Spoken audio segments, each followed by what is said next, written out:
બાપ દાદાએ મારા મિલકત નથી હાચવી તને હાચવી એ દાડાના બનાય મે રાજવી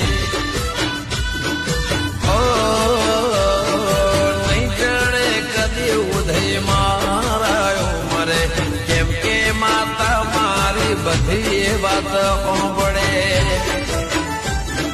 જેમ જેમ ફરે છે ઘડિયાળનો કોટો મારા ઘરમાં મારે છે રોજ ઓટો હું નસીબ કહું કે વિધાતા હું નસીબ કહું કે વિધાતા